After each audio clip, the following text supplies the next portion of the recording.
সাইয়েদনা মুসা আলাইহিস সালাম আল্লাহর একবার জিজ্ঞেস করলেন, আল্লাহ মাইয়া কুনু জালিসি ইয়াউমাল কিয়ামা, আল্লাহ আমার সাথে কিয়ামতের দিন জান্নাতের সাথী কে হবে? আল্লাহ বললেন, জালিসুকা ফিল জান্নাতি জাজ্জার, তোমার সাথী হবে কিয়ামতের দিন বিচার শেষে জান্নাতে যখন ঢুকবা তোমার সাথী হবে একজন কসাই। কসাই চিনেন? কি করে? গোশত কাটে। সাইয়েদনা মুসা আলাইহিস সালাম অবাক হলেন, ঘটনা কি? কসাই? আমি হইলাম নবী আর আমার সাথে জান্নাতে থাকবে? হাউ কাম ইটস পসিবল, এটা কিভাবে সম্ভব? আল্লাহ বললেন, নিজেই দেখে আসো এটা কেমন কসাই। সাইয়েদনা মুসা আলাইহিস সালাম ছদ্মবেশে কসাইয়ের দোকানে দাঁড়িয়ে রইলেন। দেখলেন স্পেশাল বিশেষ কোনো আমল নাই, কসাই শুধু গোশত কাটে, গোশত বিক্রি করে। দিন শেষে দোকান বন্ধ করে প্যাকেটের ভেতরে গোশত নিয়ে বাড়িতে রওনা হয়েছে। বাড়ির ভেতরে ঢুকে যাওয়ার পর সাইয়েদনা মুসা আলাইহিস সালাম ঘরের দরজার কড়া নাড়লেন। কসাই বলে, মান আনতা, তুমি কে? মুসা আলাইহিস সালাম বললেন, আনা মুসাফির, আমি মুসাফির, থাকার জায়গা নেই, আপনি যদি থাকার জায়গা দেন আপনার বাড়িতে থাকবো। কসাই বলে, আসেন।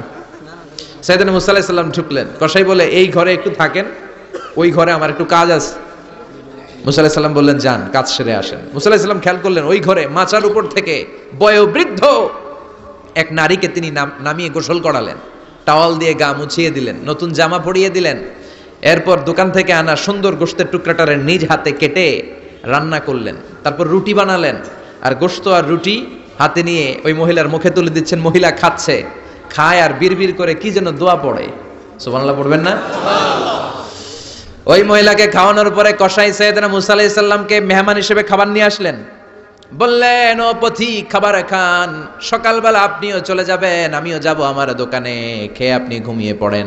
মুসা আলাইহিস সালাম বললেন, ততক্ষণ পর্যন্ত তোমার আনা খাবারে আমি হাত দিব না যতক্ষণ না তুমি বলবা ওই মহিলাটাকে। কসাই বলে, হাদিহি উম্মি, এটা আমার মা, হাদিহি উম্মি, এটা আমার মা। এই দুনিয়া এই মা ছাড়া আমার কেউ নাই, আমিও ছাড়া আমার মায়ের কেউ নাই। তাই প্রতিদিন দোকানের কাজ শেষ করে গোশত এনে রান্না করে আমার মারে আমি খাওয়াই। হাদিহি উম্মি, এটা আমার জনম দুঃখিনী মা। সাইয়েদনা মুসা আলাইহিস সালাম, বুঝলাম তোমার মা, কিন্তু তুমি যখন রুটি তোমার মায়ের মুখের ভেতরে তুলে দিচ্ছিলে তোমার মা বিড়বিড় করে কি যেন পড়লো, কি পড়ে তোমার মা? কসাই বলে, আমার মায়ের একটা পাগলা দোয়া আছে। কি দোয়া? আমি জানি কশিন কালো এই দোয়া কবুল হবে না। আবেগের বশবর্তী হয়ে প্রতিদিন আমার মা আমার খেদমতে আমার উপর এত সন্তুষ্ট হয়ে যায়, এত খুশি হয়ে যায়। আমার মা প্রতিদিন বলতে থাকে, আল্লাহুম্মা জাআল ইবনি জালিসা মুসা ইয়াউমাল কিয়ামা, ও আল্লাহ, আমার ছেলের খেদমতে আমি এত সন্তুষ্ট, আমার ছেলের উপর আমি এতটাই রাজি খুশি। শুনেছি এই জামানার সবচাইতে বড় পয়গম্বর, বনি ইসরাইলের সবচাইতে বড় নবী, ওই নবীর নাম নাকি মুসা। ও আল্লাহ, আমি এত কিছু জানি না, এত কিছু বুঝি না, এত কিছু চাই না, তোমার দরবারে শুধু একটাই চাওয়া, একটাই ফরিয়াদ, তুমি আমার ছেলেরে কিয়ামতের দিন মুসার সাথে হাসর নসিব করে দিও। আমার ছেলে কসাই ছেলেটারে তুমি মুসার জান্নাতের সাথী বানিয়ে দিও। আল্লাহুম্মা জাআল ইবনি জালিসা মুসা ইয়াউমাল কিয়ামা, জালিস মানে ফ্রেন্ড, বন্ধু। আল্লাহ, জান্নাতে আমার ছেলেরে তুমি মুসার বন্ধু বানিয়ে দিও। মুসা আলাইহিস সালাম এবার বুঝতে পারলেন। তিনি বললেন, ঘটনা তো এই জায়গায় এতক্ষণে বুঝতে পেরেছি, কেন আমার সাথে মুফাসসির যাবে না, হাফেজে কোরআন যাবে না, শহীদরা যাবে না, ওলিরা যাবে না, নবীরা যাবে না, আমার সাথে জান্নাতে যাবে কসাই। এটা মায়ের দোয়া। কার দোয়া? মায়ের দোয়ার দরকার আছে না নাই? অনেক পাওয়ারফুল মায়ের দোয়াটা। বুলেট মারলে বুলেট মিস হয়, মায়ের দোয়া মিস হয়? ড্রোন হামলা করলে ড্রোন হামলা মিস হয়ে যেতে পারে, কিন্তু মায়ের দোয়া কশিনকালে মিস হয় না। চিল্লায় বলেন ঠিক কিনা? মায়ের দোয়াটাও কবুল, বদদোয়াও কবুল। ভয়ঙ্কর কিন্তু, মা দোয়া করলে কবুল হয় কিন্তু বদদোয়া করলে কবুল হয় না। এরকম হলে it was not a big deal, এটা বড় সমস্যা ছিল না। কিন্তু দোয়া করলেও যেমনি কবুল, বদদোয়াটাও কবুল। এজন্য খবর আছে না নাই? এজন্য মায়ের কাছ থেকে সবসময় দোয়া নিতে হবে। দোয়া নিতে রাজি আছেন? আমাদের সমাজে এরকম অনেক ধরনের কুসংস্কার। 2 কলা খেলে 2 বাচ্চা হয়, তাই না? আসলে কি কথাটা ঠিক? বাচ্চা একটা হবে না 2টা হবে, ছেলে হবে না মেয়ে হবে, এটা কে দেয়? আবার অনেকের মাথার চুলের মধ্যে 2টা গিট থাকে, আছে না নাই? 2 গিট থাকলে কয় তোর 2 বিয়া, 3 গিট থাকলে 3 বিয়া, গিট নাই কয় তোর বিয়া নাই, আছে না নাই? এগুলো মুসলমান বিশ্বাস করতে পারে? মুসলমান বিশ্বাস করে একজনকে, তিনি কে? তো এই 3 ফল এটা খেলে মানুষ পাগল হয়ে যায় না, এটা স্বাস্থ্যকর একটা খাবার। বাংলাদেশের তিন আর আরব দেশের তিনের পার্থক্য আছে। আরব দেশের তিন খুব সুস্বাদু। তো এই তিনের নামে আল্লাহ একটা সূরা দিলেন, সূরার নাম হচ্ছে সূরাতুত তিন। সূরার নাম এরকম অনেক নামে আল্লাহ সূরা দিয়েছেন, খেয়াল করে দেখবেন। মানুষের নামে সূরা দিয়েছেন, সূরাতুল ইনসান, সূরাতুন নাস। আবার ইন্ডিভিজুয়াল 6 জন পুরুষ মানুষের নামে সূরা দিয়েছেন, 6 জন নবীর নামে, একজন ওলির নামে। সূরা হুদ, সূরা ইউসুফ, সূরা ইউনুস, সূরা মুহাম্মদ, সূরা ইব্রাহিম, সূরা নূহ, আছে না নাই? আবার সূরা লোকমান, আছে না নাই? মানুষের নামে সূরা, তাই না?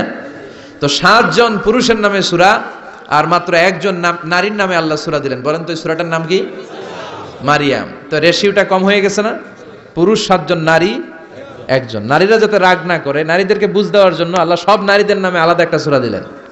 সূরার নাম, তার মানে আল্লাহ নারীকে খুশি রাখতে চায়, বিশ্বনবীও নারীদেরকে খুশি রাখতে চায়। আমরা অনেকে বলে, হুজুর আপনি নারীদের পক্ষে কথা বলেন বেশি।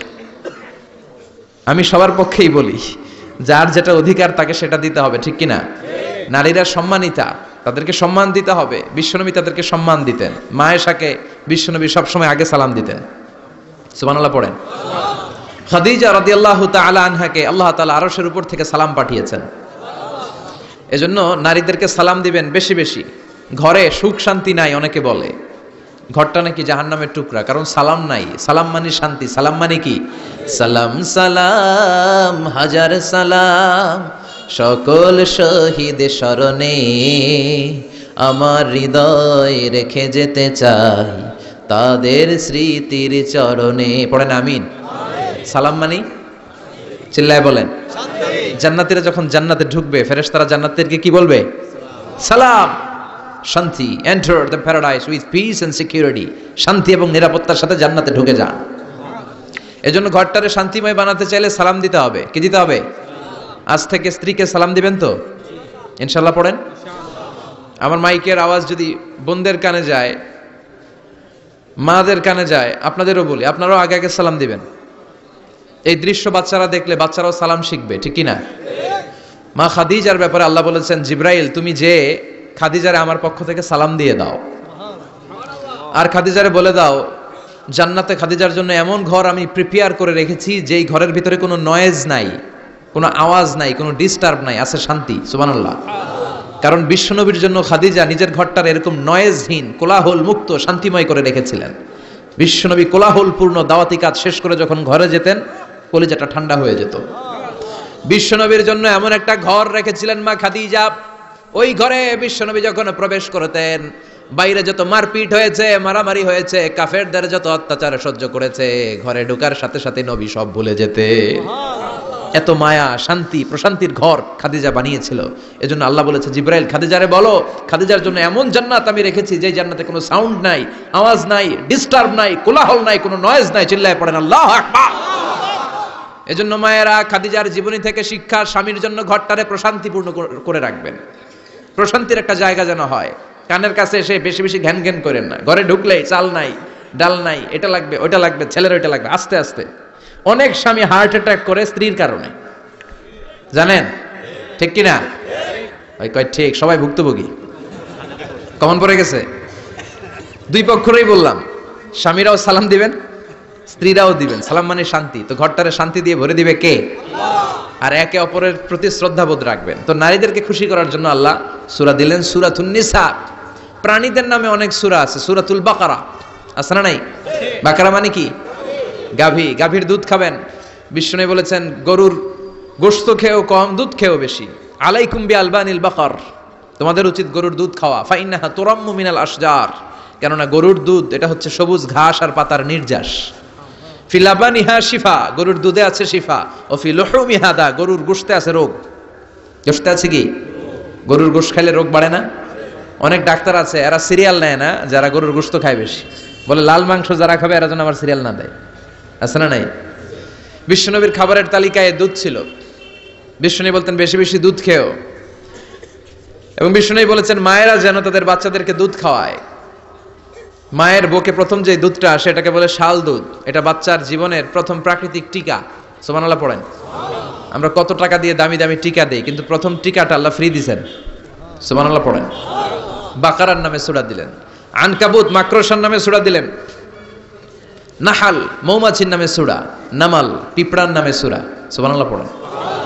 এইভাবে আপনি খুঁজলে কোরআনের চ্যাপ্টারগুলো যে কত সুন্দর সুন্দর নাম দিয়ে আল্লাহ দিয়েছেন, তারই ধারাবাহিকতায় আজকের সূরাটির নাম দিয়েছেন আল্লাহ একটা ফলের নামে। কিসের নামে? তিন ফলের নামে।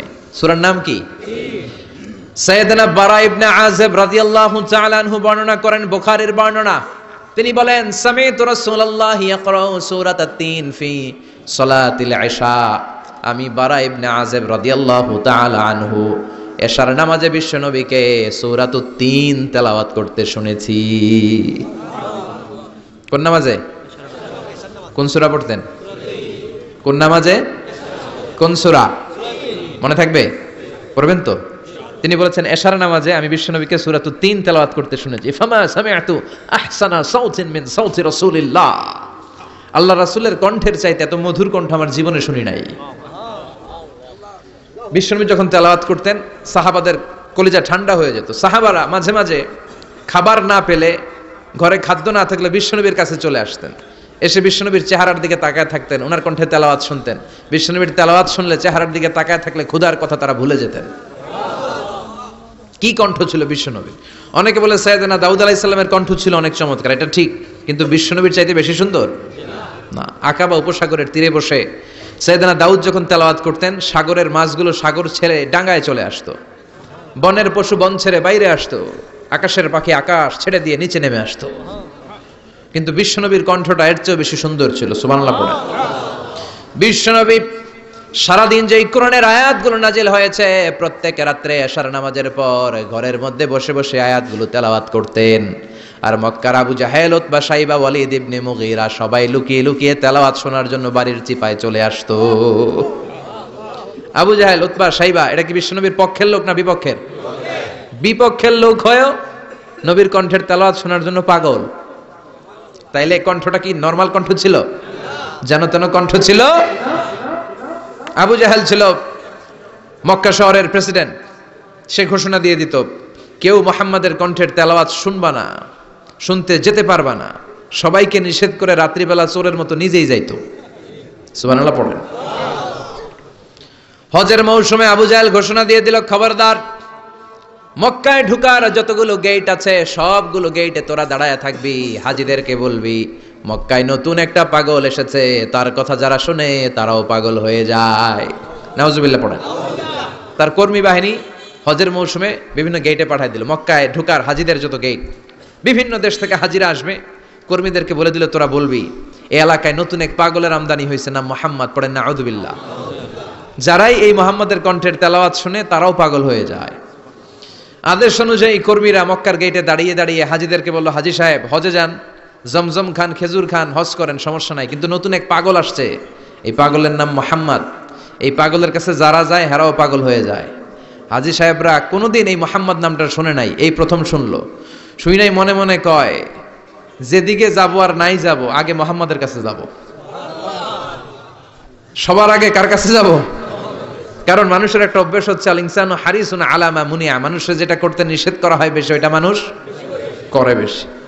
মনে মনে হাজিরা বলে, তোমরা নিষেধ করছো তো অবশ্যই যাব, দেখি এই মুহাম্মদটা কে। তার মানে আমাদের বিরুদ্ধে অপপ্রচার করলে এটা আমার পক্ষের প্রচার হয়ে যায়। সুবহানাল্লাহ পড়েন। ইসলামের বিরুদ্ধে অপপ্রচার করলে এটা কি হয়ে যায়? প্রচার হয়ে যায়। ইউরোপ আমেরিকাতে ইসলামের নামে ট্যাগ লাগায় এক্সট্রিমিস্ট, জঙ্গি, আমরা নাকি জঙ্গি, আমরা নাকি এক্সট্রিমিস্ট। তো যারা সিভিলিয়ান আছে, খ্রিস্টিয়ান সিভিলিয়ান, ইউরোপ আমেরিকার সাধারণ জনগণ, তারা ভাবে ঘটনা নাকি মুসলমানদের বিরুদ্ধে এত কথা কেন? তারা ইসলাম নিয়ে গুগলে সার্চ করে, বিভিন্ন বই পড়ে, কোরআনের ইংলিশ ট্রান্সলেশন পড়ে।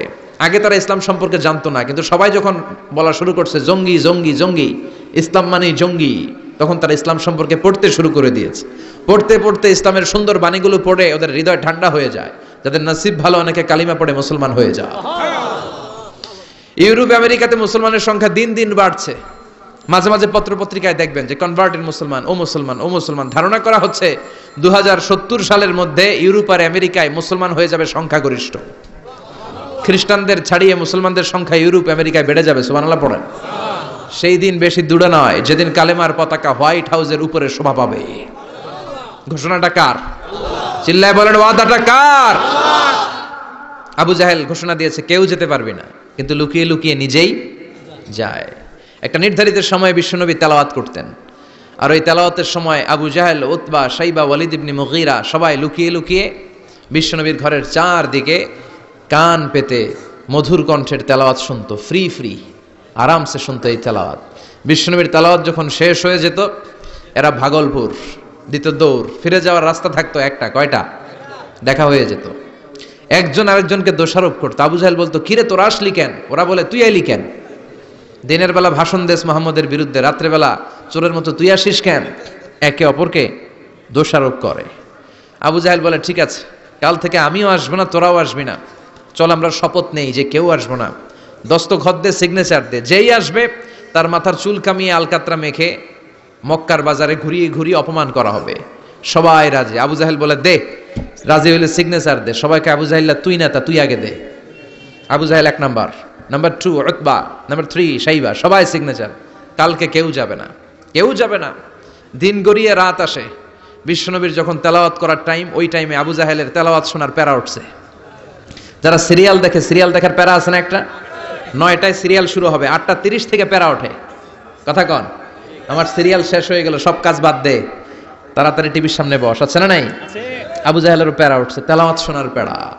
টসিং অ্যান্ড টার্নিং, বিছানায় এপাশ ওপাশ করে, আর মনে মনে ভাবে, হায় রে, আর তো সময় নাই, এই তো শুরু হয়ে যাবে একটু পরে মোহাম্মদের তেলাওয়াত, না গেলে তো বড্ড মিস হয়ে যাবে। যাই যাই, আজকে যেরকম দস্তখত নিছি আর ধমক দিছি, কেউ যাবে না, আমি নিশ্চিত কেউ যাবে না, আমি একটু যাই। উতবা, শাইবা, ওয়ালিদ ইবনে মুগীরা প্রত্যেকেই প্রত্যেকের ঘর থেকে এই একই কথা ভাবছে যে আজকে তো যেই থ্রেড দিছে আবু জাহিল্লাই, আজকে কেউ যাবে না, আমি একটু যাই। সুবহানাল্লাহ পড়েন। আজকেও সবগুলো যে হাজির। বিশ্বনবী মন্ত্রমুগ্ধ করা সুরের ঝংকার তুলে তেলাওয়াত করছেন, আর সবগুলো মন্ত্রে মুগ্ধের মতো তেলাওয়াত শুনছে।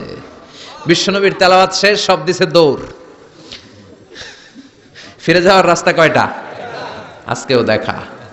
আবু জাহিল্লা কয়, কিরে তোরা আইলি কেন? সবাইকে আবু জাহিল্লা, তুই আইলি কেন? একে অপরকে দোষারোপ করে। এই ঘটনাটা শোনানোর উদ্দেশ্য হচ্ছে, বিশ্বনবীর কণ্ঠটা যেন তেন কোনো কণ্ঠ ছিল না, এই কণ্ঠে সুরের ঝংকার ছিল, ঠিক কিনা? এজন্য সাইয়েদনা বারা ইবনে আযিব রাদিয়াল্লাহু তাআলা আনহু বুখারীর বর্ণনায় বললেন, ফামা সামি'তু আহসানা সাউতান মিন সাউতি রাসূলিল্লাহ, বিশ্বনবীর কণ্ঠের চাইতে এরকম সুরেলা কণ্ঠ আমার জীবনেও আমি শুনি নাই। আর বিশ্বনবীকে এই সূরাটা কোন নামাজে পড়তে শুনছে? পড়বেন তো আপনারা? আল্লাহ তৌফিক দান করো। এই সূরাটা আল্লাহ কসম দিয়ে শুরু করছে। কি দিয়ে? 3 ফলের কসম দিয়ে। মনে রাখবেন, মান কানা ইয়াহলিফ ফালইয়াহলিফ বিল্লাহ, যার কোনো কারণে কসম কাটতেই হয় সেজন্য আল্লাহর নামে কসম কাটে, আউলিয়াসমুত, আর না হলে যেন চুপ থাকে। আল্লাহ ছাড়া কারো নামে কসম কাটা যাবে? কিন্তু আমাদের দেশে অনেক কিছুর নামে কসম আছে না নাই? আমরা কোরআন শরীফের নামে কসম কাটি, অনেক সময় কাবার নামে কসম কাটি, মায়ের বুকের দুধের কসম, বিদ্যার কসম কাটি না? কাটা যাবে? শিকারপুরের লোকেরা আর কি কি জিনিসের কসম কাটেন বলেন? হ্যাঁ, মায়ের কসম না, মায়ের কসম কাটা যাবে না। আর কি কি জিনিসের কসম কাটেন বলেন? আল্লাহর কসম কাটা যাবে। আর মাজারের কসম খাইছি না, মাজারের কসম কাটা যাবে। আর কিসের কসম কাটে এই দেশে? বইয়ের কসম না, বইয়ের কসম কাটা যাবে না। আর আছে?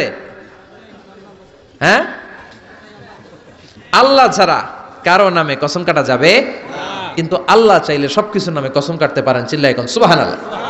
সে আল্লাহ বললেন, ওয়াত্তিনি ওয়াজ্জাইতুনি ওয়া তুরি সিনিনা ওয়া হাযাল বালাদিল আমিন। 3-এর কসম। কিসের কসম?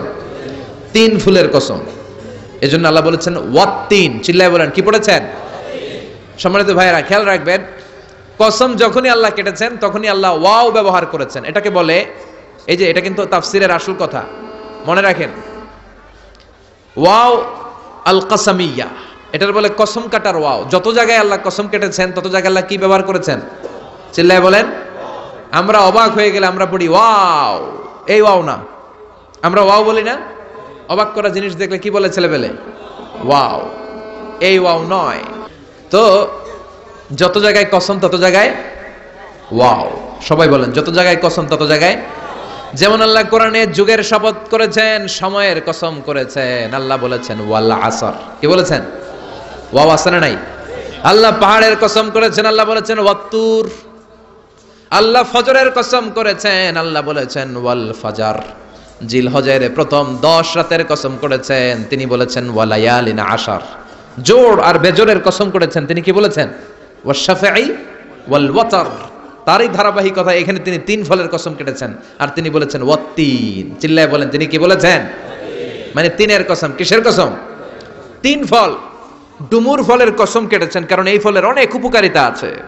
এটা আরব বিশ্বে আরবদের কাছে খুবই গুরুত্বপূর্ণ সুস্বাদু একটা ফল। কালো ডুমুর হয়, সাদা ডুমুর হয়।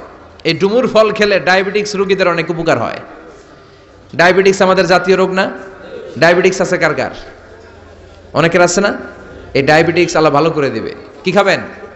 ডুমুর ফল খাবেন। অনেক নারীদের ইররেগুলার মেনস্ট্রুয়েশনাল পিরিয়ড হয়, অনিয়মিত অনিয়ন্ত্রিত মাসিক। এই ডুমুর ফলের সেদ্ধ করা পানি যদি খায়, তাদের মাসিক নিয়মিত হয়ে যাবে। এটার মধ্যে অনেক স্ট্রেংথ এন্ড স্ট্যামিনা আছে। আর এই ফলটা জান্নাতি ফল। কি ফল? এটা জান্নাতি ফল। এই 3 গাছটা জান্নাতের গাছ। সাইয়েদনা আদম আলাইহিস সালামকে আল্লাহ বললেন ওয়ালা তাকরাবা হাযিহিশ শাজারাতা ফাতাকুনা মিনাজ জালিমিন। ও আদম, তুমি আর হাওয়া মিলে জান্নাতে ঘুরো, জান্নাতে খাওয়া দাওয়া করো, যা মনে চায় করো, কিন্তু একটা নিষিদ্ধ গাছ আছে, ওই গাছের কাছে যাওয়া যাবে না। কার কথা? সব খাও, সব করো, কিন্তু নিষিদ্ধ গাছের কাছে যাওয়া যাবে না। আদম আলাইহিস সালাম শয়তানের ওয়াসওয়াসায় পড়ে ওই গাছের ফলই খেয়ে ফেললেন। ওয়ালাকাদ আহিদনা ইলা আদামা মিন ক্বাবলু ফানাসিয়া ওয়া লাম নাজিদ লাহু আজমা।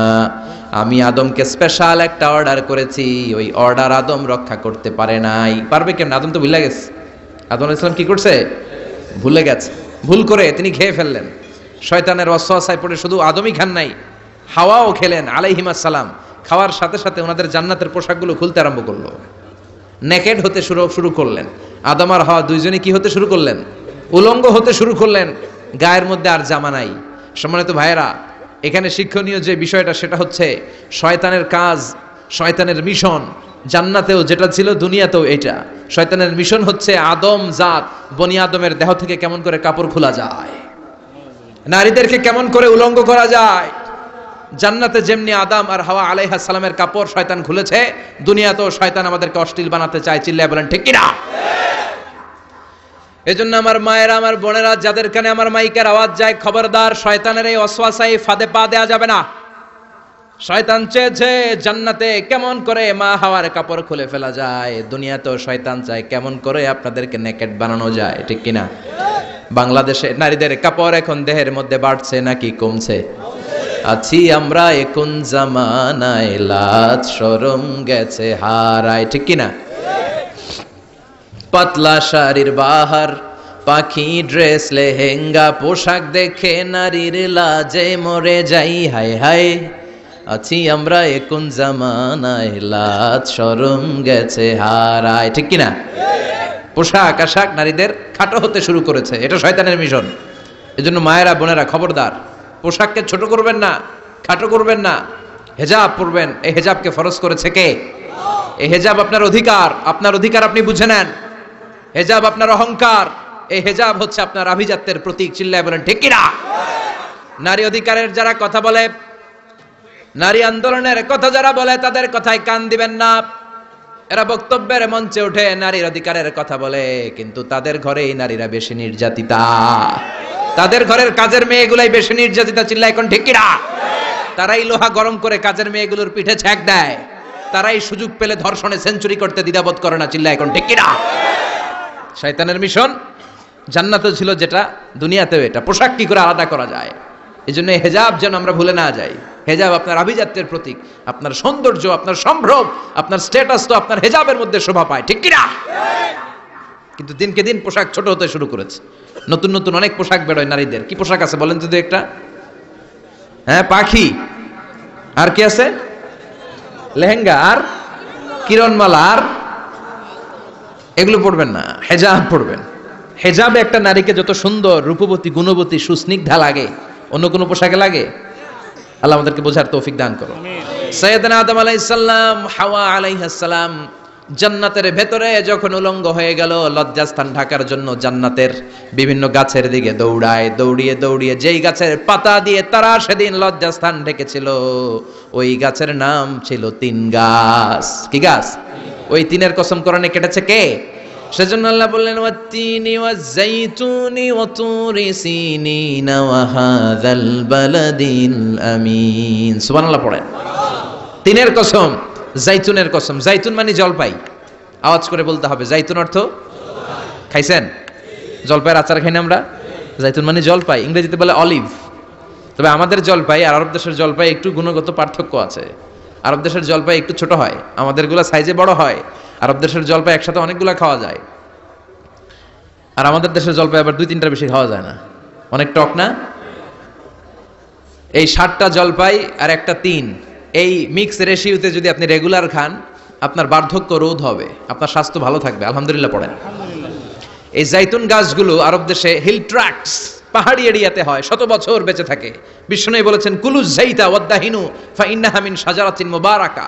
বিশ্বনবী বললেন জাইতুনের তেল খাও, জাইতুনের তেল গায়ের মধ্যে দাও, জাইতুনের তেল মালিশ করো, জাইতুনের ভেতরে বরকত ঢুকায় দিয়েছে কে? জাইতুনের তেল দাড়িতে চুলে মালিশ করলে দাড়ি চুল সহজে পাকে না। বিশ্বনবী সব সময় দাড়িতে চুলে জাইতুন মাখতেন। আমি নিজেও মাখি প্রতিদিন, আপনারাও মাখবেন। বাজারে পাওয়া যায়, যে বলবেন অলিভ অয়েল, কি বলবেন? অলিভ অয়েল বললে আপনাকে দিবে। স্পেনের, মেড ইন স্পেন, এদের অলিভ অয়েল ভালো। ফিলিস্তিনের যে অরিজিনাল অলিভ অয়েল, এটা ভালো, এটা খাওয়া যায়। তাম্বুতু বিদ্দুহুনি ওয়া সিবগিল্লিল আকিলিন, এটার অনেক কাজ, খাওয়াও যায়, মালিশও করা যায়, জাইতুনের ডাল ভেঙে মেসওয়াকও করা যায়। সুবহানাল্লাহ পড়েন। বিশ্বনবী বললেন নি'মাস সিওয়াকিয়াজ জাইতুন, জাইতুনের মেসওয়াক কতই না ভালো। ফাইন্নাহা সিওয়াকি ওয়া সিওয়াকুল আমবিয়াই মিন ক্বাবলি, কেননা আমি বিশ্বনবী নিজে জাইতুনের ডাল ভেঙে মেসওয়াক করি, আমার আগে লক্ষাধিক নবীরা সবাই জাইতুনের ডাল দিয়ে মেসওয়াক করেছে। সুবহানাল্লাহ পড়েন। আপনার দেহের ব্যাড কোলেস্টেরলের লেভেল কমে যাবে যদি জাইতুন আপনি খান। দাড়িতে মাখবেন, চুলে মাখবেন। আবার সালাদের মধ্যেও জাইতুনের তেল দিয়ে খাওয়া যায় যদি এক্সট্রা ভার্জিন হয়। লেস দেন 1% অ্যাসিড দিয়ে এটাকে পিউরিফাইং করলে এটার বলে এক্সট্রা ভার্জিন। এরপর আরেকটা আছে ভার্জিন, 2% অ্যাসিড দিয়ে পিউরিফাইং করে। 3-4-5% অ্যাসিড দিয়ে পিউরিফাইং করলে ওটার বলে রিফাইন্ড পিওর, ওটা গায়ে মালিশ করবেন। বরকত আছে না নাই? এজন্য এই দুইটার কসম কোরআনে কেটেছে কে? এরপরে রব্বুল আলামিন বলেন ওয়া তুরি সিনিন,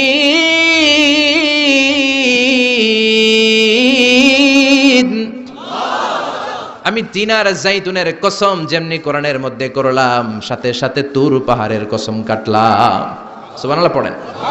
সাউথ সাইনা, দক্ষিণ সিনাইয়ে এই তুর পাহাড়ের অবস্থান।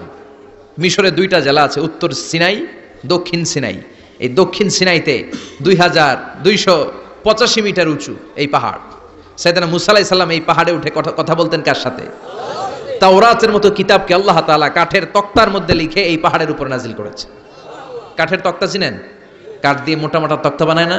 আল্লাহ নিজ হাতে তাওরাত লিখে এই কাঠের তক্তাগুলো সাইয়েদনা মুসা আলাইহিস সালামকে দিলেন, বললেন যাও, এটার মধ্যে হেদায়েত আছে, নূর আছে, বোরহান আছে, নিয়ে যাও, বনি ইসরায়েলের কাছে দাওয়াতের বাণী পৌঁছে দাও, তুমি বার্তাবাহ, যাও। সাইয়েদনা মুসা আলাইহিস সালাম দেখলেন ছোট্ট ছোট্ট কিছু কাঠের ফলকার তক্তা, ভাবলেন কাঁধের মধ্যে তুলে নিয়ে যাই, এর চেয়েও কত ভারী ভারী জিনিস আমি মুসা কাঁধের মধ্যে তুলে বেড়াই। কিন্তু সাইয়েদনা মুসা আলাইহিস সালাম তক্তার মধ্যে হাত দিয়ে দেখে কাঁধে উঠাবে তো দূরের কথা, নাড়াতেই পারে না। সুবহানাল্লাহ পড়েন। কাঁধে উঠাবে তো দূরের কথা, কি করতে পারে না? নাড়াতেই পারে না। মুসা আলাইহিস সালাম ভাবলেন এদিক দিয়ে মনে হয় শক্ত, ওদিকে মনে হয় নরম, ওদিক দিয়ে ধরি, ওদিকে টান দেয়, ওদিকেও নড়ে না, মাঝখানে ধরে টান দেয়, নড়ে না। ঘটনা কি? এর চেয়ে কত বড় তক্তা কাঁধে লয়ে ঘুরি, আর এগুলো নড়ে না কেন? আল্লাহ জিব্রাইলরে বলেন না একটু হেল্প করতে? আল্লাহ বলেন যাও, তোমারে হেল্প করতে কইছে। মুসা আলাইহিস সালাম বলেন ভাই জিব্রাইল তুমি এদিক দিয়ে ধরো, আমি ওদিক দিয়ে ধরি। আমরা এরকম ধরে বলি না মারো টান হেইয়ো, এই দুইজনে হেইয়ো হেইয়ো শুরু করছে, কিন্তু তক্তা নড়ে না। মুসা আলাইহিস সালাম বললেন চলো পজিশন চেঞ্জ করি, তুমি এদিকে আমি ওদিকে, মারো টান আরো জোরে, কিন্তু তক্তা নড়ে না। মুসা আলাইহিস সালাম বললেন আল্লাহ জিব্রাইলের যে সঙ্গী ফেরেশতা 11 বলো না একটু হেল্প করতে। আল্লাহ বলে যাও হেল্প করে আসো। এবার সবাই মিলে মারো টান আরো জোরে, গায়ে যত জোর আছে। মুসা আলাইহিস সালাম তক্তা ধরে টান দিলেন, টানের চোটে প্রত্যেকটা লোমকূপ দিয়ে ঘাম বেরোতে শুরু করেছে। এক একটা টানে কোমরের রক ছিঁড়ে যাওয়ার অবস্থা, কিন্তু তক্তা নড়ে। আল্লাহ ডেকে বললেন, মুসা রক সেরার দরকার নাই, আর ঘেমে অস্থির আর ঘরমাক্ত হওয়ার দরকার নাই। আসলে তক্তার এত ওজন না, কিন্তু তক্তার মধ্যে যেই বাণীগুলো আছে, বাণীগুলো কার? এটা আমার বাণী রে মুসা, এগুলো আমার কথা, এগুলো আমার দেওয়া কিতাব, এগুলো সাধারণ দুনিয়ার বাণী নয়, সাধারণ কথা নয়। এই জিনিসটা বোঝাবার জন্য তক্তার ওজন আমি বাড়িয়ে দিয়েছি। এবার ফেরেশতার সাহায্যের দরকার নাই, নিজেই টান দাও, দেখবা উঠাতে পারবা। সাইয়েদনা মুসা আলাইহিস সালাম এখন দেখে টান দিয়ে কাঁধে নেওয়া যায়। সুবহানাল্লাহ পড়েন। এই যে তুর পাহাড় তিনি মুসা আলাইহিস সালামকে দিয়েছিলেন, যেই পাহাড়ের উপরে, পাহাড়টার নাম তাওরাত কিতাব যে তিনি দিয়েছিলেন, যেই পাহাড়ের উপরে, ওই পাহাড়টার নাম কি? তুর পাহাড়। বিশ্বনবী মেরাজে যখন গিয়েছিলেন, সাইয়েদনা জিবরাইল এই তুর পাহাড়ে বিশ্বনবীকে নামিয়ে বললেন, অন্ধকার, ইয়া রাসূলুল্লাহ উদউল্লাহ, আল্লাহর কাছে দোয়া করেন। বিশ্বনবী বললেন, জিবরাইল দোয়া করলাম, কিন্তু কোন জায়গায়, কোন পাহাড়ের উপরে আমারে নামালা? আমি তো এলাকা চিনি না, পাহাড় চিনি না, কোন পাহাড় এটা? সাইয়েদনা জিবরাইল বললেন, নবী হাদিহি জাবাল মুসা তুরে সাইনা, এটা আপনার ভাই মুসার পাহাড়, তুর পাহাড়। সুবহানাল্লাহ। এটার চূড়ায় বিশ্বনবী দোয়া করেছেন। এবং ইয়াজুজ মায়াজুজের আক্রমণ থেকে বাঁচার জন্য ঈসা আলাইহিস সালাম কিয়ামতের আগে সব মুমিন বান্দাদেরকে নিয়ে তুর পাহাড়ের উপরে উঠবে। সুবহানাল্লাহ পড়ে। আমি নিজেই তুর পাহাড়ের উপরে উঠছি 2 বার জীবনে। আমি মিশরে ছিলাম তো, ওখানে আমি শিক্ষা সফরে 2 বার আমরা প্রায় তুরে সাইনাতে সফর করতাম। ঠান্ডা একটা এলাকা, মিশরে, পুরো মিশরে গরম, ওদিকে ঠান্ডা। 3 ধর্মের লোকদের জন্য এটা একটা তীর্থস্থান, সবাই যায়, ইহুদিরা যায়, খ্রিস্টানরা যায়, আমরাও যেতাম। মাঝরাতে তুর পাহাড়ে উঠতে হয়, ফজরের সময় পৌঁছতে হয়, আবার 7টা-8টার দিকে ব্যাক করতে হয়। 10টা-11টার পরে সূর্যের তাপে পাথরের পাহাড় এত গরম হয়, ওখানে কোনো মানুষ দাঁড়িয়ে থাকতে পারে না। আমরা উঠতেছি কাঁধের মধ্যে ব্যাগ নিয়ে, খ্রিস্টানরা উঠতেছে, ইহুদিরা উঠতেছে। ওটার উপরে খ্রিস্টানদের একটা চার্চ আছে, গির্জা, ইহুদিদের আছে একটা ছোট্ট সিনাগগ। ইহুদিরা যে জায়গায় নামাজ পড়ে ওটার কি বলে? সিনাগগ। খ্রিস্টানরা যেটাতে নামাজ পড়ে ওটার বলে চার্চ, গির্জা। আমরা যেটাতে নামাজ পড়ি মসজিদ। আমাদেরও একটা মসজিদ আছে ছোট। ফজরের সময় উঠলাম, উঠে তাকিয়ে দেখি সূর্য কিরণে পুরো তুর পাহাড়ের সিলসিলাতুল জিবাল, পাহাড়ি রেঞ্জ ঝিকিমিকি আলোতে সূর্যের কিরণে চমৎকার এক আভা, রক্তিম আভা ধারণ করেছে। সবাই মিলে আল্লাহর কাছে দোয়া করলাম। এই তুর পাহাড়ের কসম কেটেছে কে? আল্লাহ। রব্বুল আলামিন বলেন, ওয়াত-তিনি ওয়াজ-যাইতুনি ওয়া তুরি সিনিনা ওয়া হাযাল বালাদিল আমিন। তিনের কসম, জাইতুনের কসম, তুর পাহাড়ের কসম, আর এই নিরাপদ শহরের কসম। এই নিরাপদ শহর দ্বারা উদ্দেশ্য হচ্ছে মাক্কাতুল মুকাররমা। নিরাপদ শহর দ্বারা কোন শহর উদ্দেশ্য? মক্কা। যে মক্কার আগের নাম ছিল বাক্কা। মক্কার আগের নাম সবাই বলেন বাক্কা। মক্কার নামে আল্লাহ কোরআনে একটা সূরা দিয়েছে, সূরার নাম সূরাতুল বালাদ। লা উকসিমু বিহাযাল বালাদ ওয়া আনতা হিল্লুম বিহাযাল বালাদ। সুবহানাল্লাহ পড়েন। আবার এই শহরের নাম দিলেন আল্লাহ উম্মুল কুরা, জনপদ সমূহের মা। এই শহরের মধ্যে যারাই প্রবেশ করবে নিরাপত্তা দিবে কে?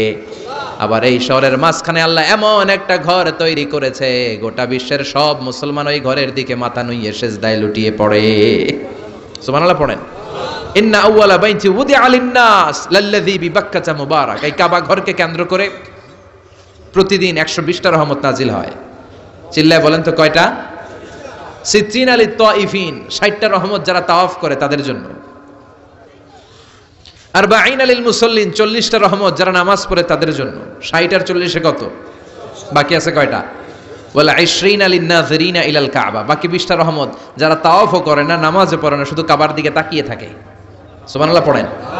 আবার কাবার 4টা কর্নার আছে, একটা কর্নারের ভেতরে একটা পাথর আছে, এটাকে বলে ব্ল্যাক স্টোন কর্নার, হাজরে আসওয়াদের পাথর। এই পাথরে যেই চুমো দেয়, পাথর ওই চুমোদানকারীর জীবনের সব গুনাহ টেনে শুষে সব নিয়ে যায়। কিয়ামতের দিন আল্লাহ হাজরে আসওয়াদের 2টা ঠোঁট দিবেন, 2টা চোখ দিবেন, আর দাঁড় করিয়ে দিবেন। আল্লাহর সামনে দাঁড়িয়ে দাঁড়িয়ে হাজরে আসওয়াদ সুপারিশ করবে। আল্লাহর কাছে বলবে, আল্লাহ এই লোকটা আমারে চুমো দিয়েছে, তার জন্য জাহান্নামের আগুন হারাম করে দাও। এই হাজরে আসওয়াদ পাথরের জন্য আমরা চুমো দিতে পারি, আল্লাহ তৌফিক দাও। জোরে বলেন আমিন। এই নিরাপদ শহরের কসম। শহরটার নাম মক্কা। চিল্লায় বলেন শহরটার নাম। এটার মাঝখানে একটা ঘর আছে, আল কাবা আল মুশাররাফা। লক্ষ লক্ষ মানুষ এই কাবা কেন্দ্রিক প্রতিদিন ছুটতে থাকে। আল্লাহ বলেছেন এটা মাসাবাতান লিন-নাস, মানুষের মিলন কেন্দ্র। লক্ষ লক্ষ মানুষ এই কাবাকে ঘিরে নামাজ পড়ে। প্রতিটা জুমার দিন 10 লাখেরও মোর দেন 1 মিলিয়ন মুসল্লি কাবার চারদিকে জুমার সালাত আদায় করে। সুবহানাল্লাহ পড়েন। আজান হওয়া মাত্রই মৌমাছির মতো মানুষগুলো ছুটতে থাকে। কাবার আজান শুনেছেন? আল্লাহু আকবার, আল্লাহু আকবার, আল্লাহু আকবার,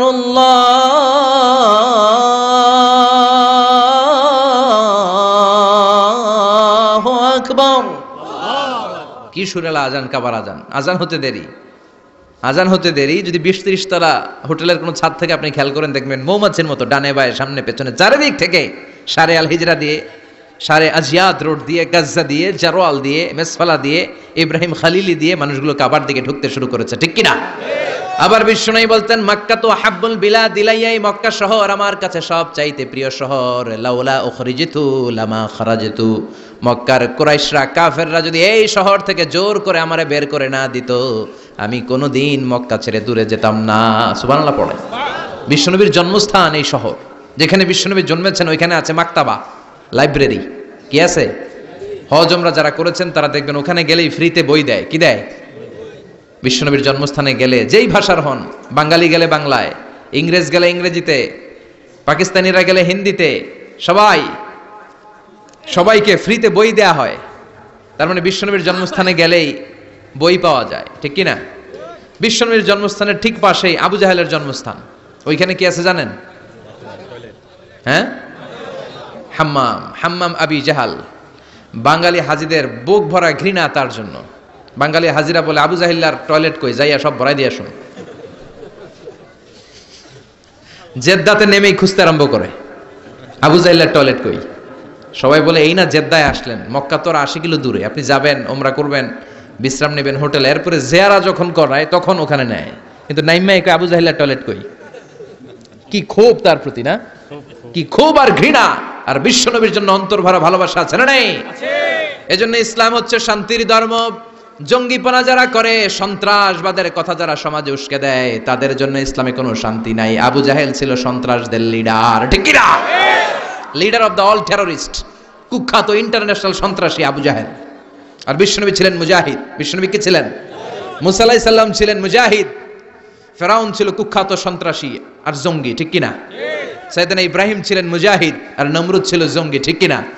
যারা ইসলামের পক্ষে কথা বলে তারা মুজাহিদ, আর যারা ইসলামের বিপক্ষে তারা সন্ত্রাস আর জঙ্গি। চিল্লায় বলেন, ঠিক কিনা? সে আল্লাহ ডেকে বললেন, গোলামুত্তিনি ওয়াজ-জাইতুনি ওয়া তুরি সিনিন ওয়া হাযাল বালাদিল আমিন। 3 ফলের কসম, জাইতুনের কসম, তুর পাহাড়ের কসম, বিশ্বনবীর জন্মস্থান মক্কাতুল মুকাররমার কসম। 4টা জিনিসের কসম কেটেছে কে? আল্লাহ। কয়টা জিনিসের? 4টা জিনিসের কসম কেটে আল্লাহ একটা কথা বলবেন। ওই কথাটার গুরুত্ব বেশি না কম? লাকাদ খালাকনাল ইনসানা ফি আহসানি তাকওয়িম। সবাই পড়েন, লাকাদ খালাকনাল ইনসানা ফি আহসানি তাকওয়িম। নিশ্চয় আমি মানুষের চেহারাটারে, আকৃতিটারে বড্ড চমৎকার আকৃতি দিয়ে তৈরি করেছি। সুবহানাল্লাহ। মানুষের মতো কোনো সুন্দর প্রাণী পৃথিবীতে নাই। আছে? গরু দেখবেন সবগুলোর চেহারা একরকম। কুকুরের অলমোস্ট সব কুকুরের কেন্দ্রীয় চেহারা এক, সব ছাগলের কেন্দ্রীয় চেহারা এক। কিন্তু একটা মানুষের সাথে আরেকটা মানুষের চেহারা মিলে? আমার সাথে হুজুরের চেহারার মিল আছে? হুজুরের সাথে ভাইয়ের, ভাইয়ের সাথে আপনার। 700 কোটি মানুষ নাকি পৃথিবীতে এখন আছে। এই 700 কোটির সাথে একটা লগে আরেকটার মিলে? কত 700 কোটি ময়রা কবরে ভূত হয়ে রয়েছে, একটার সাথে আরেকটার মিল ছিল? আরো কত 700 কোটি যে কিয়ামতের আগে আসবে, একজনের সাথে আরেকজনের চেহারার কোনো মিল খাবে? এরপর আপনি হিউম্যান অ্যানাটমি নিয়ে গবেষণা করেন, পায়ের পাতা থেকে শুরু করে মাথার তালু পর্যন্ত একটার পর একটা অঙ্গ এমন ভাবে আল্লাহ তৈরি করেছে, পৃথিবীর কোনো ডিজাইনারের কোনো ডিজাইন দ্বারা এটাকে মাপজোক আর পরিমাপ করা সম্ভব না। চিল্লায় বলেন, ঠিক কি না? এজন্য আল্লাহ বললেন, লাকাদ খালাকনাল ইনসানা ফি আহসানি তাকওয়িম। মানুষকে চমৎকার আকৃতি দিয়ে তৈরি করেছে কে? আল্লাহ। আমাদের যেই অঙ্গটা ঠিক যেখানে বসানো দরকার, ঠিক সেই অঙ্গটা আল্লাহ তাআলা ওইখানেই বসিয়েছে, ঠিক কি না? আল্লাহর সৃষ্টির মধ্যে কোনো খুঁত ধরার, ভুল ধরার ক্ষমতা কারো আছে? এক লোক বট গাছের তলায় বসে বিশ্রাম নিচ্ছে, আর বট ফল দেখে অবাক যে এত মোটা বট গাছ, ফলগুলো এত ছোট। বট ফল ছোট হয় না নাকি এত বড়? আর পাশেই ছিল কুমড়া গাছ, লাউ গাছ। আল্লাহরে গালে দিতেছে, আল্লাহর কি রুচি! চিকন চিকন কুমড়া গাছ, চিকন চিকন লাউ গাছ, এত বড় ফল, আর ইয়া মোটা বট গাছ, এতটুকু ফল। আল্লাহর গালি দিতে দিতে ঘুমায় গেছে। আল্লাহরে গালি মারতে মারতে কখন যে ঘুমায় গেছে নিজেও জানেন। হঠাৎ একটা বট ফল পড়ছে একেবারে নাকে, লাফ দিয়ে উঠেছে। উঠে দেখে নাক দিয়ে রক্ত বেরোচ্ছে, ব্লিডিং। নাকের রক্ত মুছে আর পড়তে আরম্ভ করছে আলহামদুলিল্লাহ। কি পড়ে? মনে মনে কয়, আল্লাহরে কেন গালি দিলাম? ওই কুমড়া যদি এইখানে হইতো, ওই লাউ যদি এইটার উপরে হতো, কুমড়া যদি একটা নাকের উপরে পড়তো, আমি নিজেই কুমড়া হইয়া যাইতাম। ঠিক কিনা? সুবহানাল্লাহ পড়েন। মা খালাকতা হাযা বাতিলা। এমনি এমনি আল্লাহ কিছু বানায় নাই, যেখানে যেটা যতটুকু দরকার সেটা করে দিয়েছে কে? আল্লাহ। চোখ যেখানে থাকা দরকার চোখ দিছে কে? আল্লাহ। নাক যেখানে দরকার নাক দিছে কে? আল্লাহ। চোখ কান এদিকে না হইয়া যদি অন্যদিকে হইতো সুবিধা হইতো? চোখ দুইটা মনে করেন এদিকে নাই, আছে এদিকে, এদিকে একটা চোখ, এদিকে, সুবিধা হইতো? খাওয়ার সময় আমরা প্রথমে দেখি, নাক দিয়ে শুকি, তারপরে মুখে মারি, ঠিক কিনা? তো চোখ যদি পিছনে হইতো, প্রত্যেকটা খাবার নিয়ে চোখটা দেখানো লাগতো এইভাবে, তাই না? নাকও যদি এইখানে না হয়ে এদিকে নাকটা হইতো, খাবার নিয়ে ঘ্রাণ শুকতে চাইলে পেছনে নিয়ে। দেখেন কি সেটিং। চোখ যদি এইখানে না থেকে মাত্র 2 ইঞ্চি উপরে যদি আল্লাহ দিত, এদিকে একটা চোখ এদিকে একটা চোখ, সেজদা দিতে পারতেন? চোখ বন্ধ করে সেজদা দেওয়া লাগতো, ঠিক কিনা? ফুটবল খেলতে পারতেন? ফুটবলে হেড দিলে ডিমের মতো পোষ হয়ে যেত চোখ দুইটা। সুবহানাল্লাহ পড়বেন না? দেখেন কানের কি সেটিং। কান যদি এইখানে না দিয়ে এই কানটা এই বগলের নিচে দিত, আর এই কান যদি এই বগলের নিচে দিত, আজকে ওয়াজ শুনতেন কেমনে? এমনে। হাত তোলেন সবাই। 1.5 ঘন্টা হাজারি সাহেবের আলোচনা এমনে থাকেন। 1.5 ঘন্টা হাত দুইটা তুলে থাকা যায় তো? হাত নামাইলে ওয়াজ শোনা যায় না, হাত উঠাইলে শোনা যায়। সুবহানাল্লাহ পড়েন। যেখানে যেটা যেভাবে দরকার দিয়ে দিয়েছে কে? আবার এখানে এয়ার ক্যানেল দিলেন। অনেকে কয় এগুলা দিছে কেন? এই ক্যানেল কিন্তু দরকার। ক্যানেল না থাকলে আপনার কথা ঢুকবে না, আপনি বুঝবেন না। অনেকের এই কানের ডিফেক্ট আছে, ডিফর্ম বেবি, এই রোগ নিয়ে জন্মাইছে, কানে মেশিন লাগানো লাগে, এই ক্যানেলের সমস্যা। এটা কেটে দিলে আপনি কান কাটা রমজান। কান কেটে দিলে আপনি কান কাটা রমজান হয়ে যেতেন। এই ক্যানেল দিয়ে ঘুরে ঘুরে সাউন্ড ওয়েভ গুলো যায়, ফলে আমরা শুনতে পাই। এই ক্যানেল না থাকলে শুনতে পেতাম না। তার মানে মা খালাকতা হাযা বাতিলা, এমনি এমনি কিছু দেয় নাই। 206টা হাড্ডি দিয়ে আমাদের মানুষের দেহ, ছোট্ট হাড্ডিটা আল্লাহ দিয়ে দিছে এখানে। এটার ভিতরে একটা ড্রাম আছে, এটার বলে এয়ার ড্রাম। সাউন্ড ওয়েভ, শব্দ তরঙ্গ এয়ার ড্রামে নক করে, এরপরে outer air, middle air, inner air হয়ে ইলেকট্রিক্যাল সিগন্যালের মাধ্যমে যাই দেখে যায়, ব্রেনের সাথে কানেক্ট হতে হলে ইলেকট্রিক্যাল সিগন্যাল দিয়ে কানেক্ট হতে হয়। এই সাউন্ড ওয়েভ, শব্দ তরঙ্গগুলো ইলেকট্রিক্যাল সিগন্যাল দিয়ে ট্রান্সমিট হয়ে ব্রেনের হেয়ারিং নার্ভ, শুনবার যে স্নায়ু, ওইখানে নক করে। নক করা মাত্র এই শব্দ তরঙ্গ আপনার শুনবার অনুভূতি জাগায়। এই সূক্ষ্মাতি সূক্ষ্ম কাজ কত ছোট্ট আর অল্প সময়ে করে দিচ্ছে কে? আল্লাহ। চোখ দিয়ে তাকানো মাত্রই দেখি কত রঙের রং দেখি। Human eyes can identify, can recognize more than 10 million colors. আমার কথা না, চক্ষু বিশেষজ্ঞদের কথা। মানুষের চক্ষু 10 মিলিয়নেরও বেশি রং, 1 মিলিয়নে 10 লাখ, 10 মিলিয়নে 1 কোটি, 1 কোটিরও বেশি ধরনের রং এই চোখ শনাক্ত করতে পারে। সাইজ মাত্র 2 মিলিমিটার। ছোট্ট এই চোখ দিয়ে এত কিছু দেখার সুযোগ দিয়েছে কে? আল্লাহ।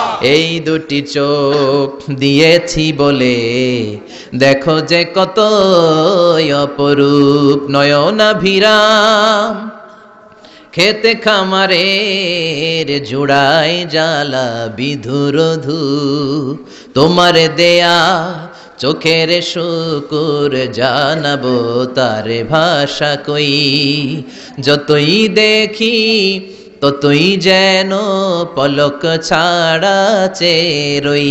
সুবহানাল্লাহ পড়ে। যতই দেখি ততই যেন পলক ছাড়া চেরই। এভাবে আমাদের দেহের প্রতিটি অঙ্গ সেটআপ করেছে কে? আল্লাহ। আল্লাহু আকবার। এজন্য রব্বুল আলামিন বলেন, লাকাদ খালাকনাল ইনসানা ফি আহসানি তাকওয়িম, আমি মানুষকে সবচাইতে সুন্দর আকৃতিতে তৈরি করেছি। সুবহানাল্লাহ। আমরাই শুধু মাথা উঁচু করে দাঁড়াতে পারি, গরু এরকম মাথা উঁচু করে দাঁড়াতে পারে? গরুর মাথা নিচে, ছাগলের মাথা নিচে, সবার মাথা নিচে। মানুষই 2 পায়ে ভর করে শির দ্বারা, মানে স্পাইনাল কর্ডের উপর টান টান হয়ে মাথাটা উঁচু করে এইভাবে দাঁড়ায়। পৃথিবীতে একটাই সৃষ্টি, এজন্য আল্লাহ এই সৃষ্টির নাম দিয়েছে আশরাফুল, যে মাখলুকাতের কাছে নূরের ফেরেশতাও সেজদা দিতে বাধ্য হয়েছে, ঠিক কিনা? তুমি মাটির আদমকে প্রথম সৃষ্টি করিয়া ঘোষণা করিয়া দিলে শ্রেষ্ঠ বলিয়া, তাই তো নূরের ফেরেশতা করে আদমকে সেজদা। ঠিক কি না? তাই তো নূরের ফেরেশতা করে আদমকে সেজদা, সবার চেয়ে সম্মান দিলে মাটির আদমকে। আল্লাহু আল্লাহু তুমি জাল্লে জালালুহু, শেষ করা তো যায় না গে তোমার গুণগান। আল্লাহু আল্লাহু, সুবহানাল্লাহ পড়েন। আশরাফুল মাখলুকাত বানালেন। এত বৈচিত্র্য মানুষকে আল্লাহ দিয়েছেন, বিবেক দিয়েছেন, আবেগ দিয়েছেন, বাক শক্তি, কথা বলার ক্ষমতা। কোন প্রাণীর আছে? সুবহানাল্লাহ কইবেন না? বিবেক দিয়েছেন, আবেগ দিয়েছেন, বাক শক্তি দিয়েছেন, উপলব্ধি করবার মতো ক্ষমতা দিয়েছেন। আশরাফুল মাখলুকাত বানিয়েছেন এই মানুষকে। এই মানুষের মধ্যে আল্লাহ অনেক ক্যাপাসিটি দিয়েছেন। আবার আল্লাহ বললেন, ওয়ামিন আয়াতিহি খালকুস সামাওয়াতি ওয়াল আরদি ওয়াখতিলাফু আলসিনাতিকুম ওয়া আলওয়ানিকুম ইন্না ফী যালিকা লাআয়াতিন লিল আলিমিন। আমার সৃষ্টির মধ্যে অসাধারণ সৃষ্টি, আকাশ এবং জমিন সৃষ্টি, গায়ের রঙের ভিন্নতা, ভাষার ভিন্নতা। সুবহানাল্লাহ। আমরা কোন ভাষায় কথা বলি? কথা বলেন। আপনি কি মনে করছেন সারা ওয়ার্ল্ডে এই ভাষায় কথা বলে? ইন্ডিয়ানরা বলে হিন্দিতে, ইংরেজরা বলে ইংরেজিতে, আরাবিয়ানরা বলে আরবিতে। ঠিক কিনা? আমার দেশের বাইরের প্রথম সফর ছিল 2008-এ। সেই থেকে এক যুগ চলছে এখন সফর। ওই সফর যে কত দরকার ছিল, ওই সফরের আগে এই গ্লোবাল ইসলামকে দেখার সুযোগ আমার হয়নি। মানুষের যে কত ভিন্নতা, কত ভাষায় যে মানুষ কথা বলে। 2008 সালে আমি যখন আমার ইউনিভার্সিটিতে গেলাম, মাগরিবের সালাতের সময় পৌঁছেছি। আজান হওয়ার সাথে সাথে দেখলাম students of more than 100 nationalities, they are coming out from their hostel to offer মাগরিব প্রেয়ার। মাগরিবের আজান দেখলাম হোস্টেল থেকে বিভিন্ন রঙের ছেলেপেলেরা মাগরিবের সালাত পড়ার জন্য বেরোচ্ছে। এক একটার কালার এক এক রকম, এক একটার ভাষা এক এক রকম। আমরা বাংলায় বললে আরাবিয়ানরা বুঝে না, আরাবিয়ানরা আরবিতে বললে ইন্ডিয়ানরা বুঝে না, ইন্ডিয়ানরা হিন্দিতে বললে ইংরেজরা বুঝে না, চাইনিজরা মান্ডারিনে বললে কেউ বুঝে না। চিয়াং ফিয়াং জিয়াং, এগুলো হচ্ছে চাইনিজ ভাষা। ইয়াং শিয়াং দিয়ে যখন কথা বলে কেউ বুঝে না। প্রথম মাগরিবের সালাত পড়ে আমি প্রথম নিগ্রু মানুষ আবিষ্কার করলাম। এর আগে কোনোদিন কালো মানুষ দেখি নাই। সালাম ফিরে ডানে দেখে এক নিগ্রু, বায়ে দেখে আরেক নিগ্রু। আমি মনে করছি কেরামান কাতিবিন। এই নিগ্রু দেখে আমি দিছি দৌড়। সবাই কই দৌড়ান কেন? আমি বললাম এরা কারা? আমারে বলা হলো এরা আপনার বন্ধু। এরা কি? এই কালো লোক নাকি আমার বন্ধু। বললো 5 বছর এই নিগ্রুদের সাথে আপনার থাকতে হবে। 100টারও বেশি দেশের ছাত্র আমরা একসাথে থেকেছি। কারো ভাষা কেউ বোঝে না, কারো গায়ের রঙের সাথে কারো গায়ের রঙের মিল নাই। চিল্লায় বলেন সুবহানাল্লাহ। এজন্য রব্বুল আলামিন বললেন, লাকাদ খালাকনাল ইনসানা ফি আহসানি তাকওয়িম। আমি মানুষকে চমৎকার আকৃতিতে তৈরি করেছি। সুম্মা রাদাদনাহু আসফালা সাফিলিন। তারপর মানুষকে আমি আবার নিম্নমুখী করেছি। মানুষের সৌন্দর্যটা সব সময় থাকে না। এই যে যুবক অবস্থায় আমাদের কি সুন্দর চামড়া, কি সুন্দর দেহ, বয়স যখন 70-80 হবে এরকম থাকবে? কথা বলেন না। এই কালো দাড়িগুলো সাদা হয়ে যাবে, বয়সের ভারে মিজানুর রহমান আজহারি নুজ্জ হয়ে যাবে, লাঠি লাগবে। তখন স্টেজে উঠবে, হায়াতে বাসায় থাকলে লাঠি নিয়ে উঠতে হবে। কথা কন। আমার নানা বাইরে দেখতাম গাড়িতে একটা লাঠি রাখতো, মরহুম পীর সাহেব গোলাম সাদেক সাঈদী। গাড়িতে সব সময় লাঠি, এই লাঠি নিয়ে গাড়ি থেকে বেরোতো, লাঠি দিয়ে সিঁড়ি বেয়ে উঠতো, মাঝে মাঝে আমরা ধরেও উঠাতাম। তো উনি কি এরকম ছিল না? একদিন ইয়াং তাগড়া যুবক, রং ধরা যৌবন, জং ধরে শেষ থাকে না। আসফালা সাফিলিন এর দুইটা তাফসীর, একটা হচ্ছে ইলা আরযালিল উমর, সব সময় মানুষ যুবক থাকে না, একটা সময় তারে বৃদ্ধ বানিয়ে দেয় কে? আবার আল্লাহ বুঝালেন মানুষ ভালো হলে অনেক ভালো হয়, খারাপ হলে অনেক খারাপ। মানুষ ভালো হলে ফেরেশতার চেয়ে ভালো, মানুষ খারাপ হলে পশুর চেয়েও খারাপ। কথা বলেন ঠিক কিনা? এক পশু আরেক পশুরে মারে না, এক পশু আরেক পশুরে হত্যা করে না, কিন্তু মানুষ মানুষের মারে কি মারে না? A lion never kills a lion, a dog never kills a dog, an elephant never kills an elephant. একটা হাতি একটা হাতিরে মারে না, কুকুর কুকুরে মারে না, কিন্তু মানুষ মানুষকে মারে কিনা? এজন্য আল্লাহ বললেন, লাকাদ খালাকনাল ইনসানা ফি আহসানি তাকওয়িম সুম্মা রাদাদনাহু আসফালা সাফিলিন ইল্লাল্লাযীনা আমানু ওয়া আমিলুস সালিহাতি ফালাহুম আজরুন গায়রু মামনুন। দুই শ্রেণীর মানুষের এই বিপদ নাই, যারা ঈমান এনেছে, সৎ কর্ম করেছে। কার কথা? তবে ঈমানটা হতে হবে নির্ভেজাল। ওই ঈমানে শিরকের কোনো ছিটেফোঁটা থাকতে পারবে